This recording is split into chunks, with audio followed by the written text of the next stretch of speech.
Hello. How are you? I'm very fine, thank you. William, the last time you came to Tokyo for Eternity's Gate in 2019, we had an interview and then we had this question that what is the joy of creation as an artist? And your answer that it's disappearing into what is. I think the process you took many hours to get the facial prosthetics, it might help you mentally disappear into the roles. I believe your role is the opposite of your actual character, I suppose. So what was the thing or technique that helps you disappear into your role or whatever? You really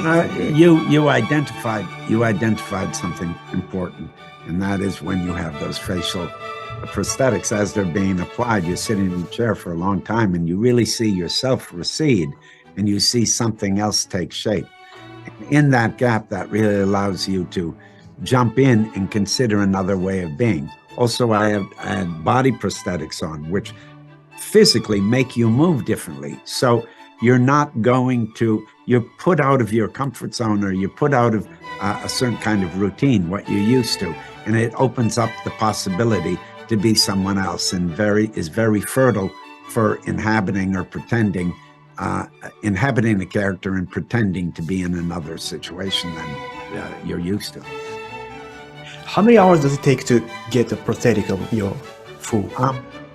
Ian, we started out with about 4 hours to put them on and then 2 hours to take them off.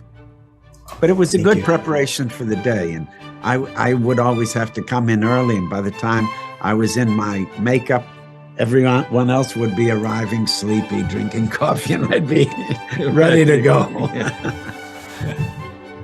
You know, each part sort of is a different, you go down a different kind of path and a different way to get into a character.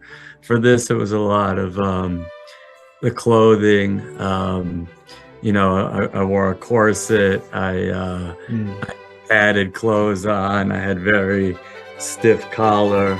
I had high-heeled shoes, and you know, it's a time period thing too. So there's a physical quality of that time that's much more upright and rigid, and has a different way of standing, and all that starts to inform, you know, this character, this different person. And the real thing is to disappear, is to have it be something that no one's ever seen you do before, and surprise you yourself even. Mark, I saw your Instagram post that you guys spent together with Llama.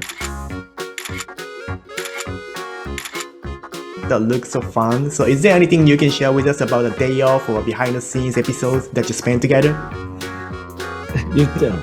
Well, it's an alpaca, and that was a baby alpaca. And make a long story short, I have baby alpacas where I live. So Mark came to visit, and I introduced him to Hermes, the baby alpaca. So that's what those Instagram pictures were about. The sweetest alpaca. Very sweet. Made me smile. Did you guys talk like, hey, we were green in the Marvel movies? Were you green? I was green. You didn't see the movie. Green Goblin. That's okay. I did. Yeah. Time to talk about it. We haven't really talked about it. No. Have we? No. We haven't. No. Mark, you have a lot of sex scenes and they were intense, and I suppose there was an intimacy coordinator on the set. So how did they help you and Emma perform those sequences? Well, funny thing is the intimacy coordinator is also like a coach. And they're like, you know, it'd be better if you put your hand here, or if you moved your body like this, or if you know, they're giving you tips on how to do better film sex, which is kind of funny. And then they're like, come every once in a while after a take, they come in and they're like,